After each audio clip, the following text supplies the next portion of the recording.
Okay, now that we've got some our stuff up, let's grab a little bit more text for this. Let's actually make this fiery text a little wavy. So what we're going to do is we're going to come up here and you know what? Let's extrude some blocks.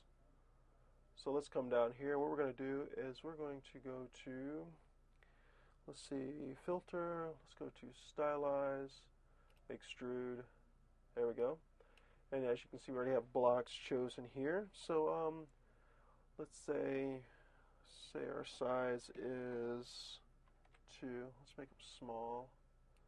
Because if we make them too big, they'll be all crazy looking. So let's bring our depth up just a little bit more. And we're going to say these will be level based, like so. And we'll go ahead and give it solid front faces. And we'll hit OK.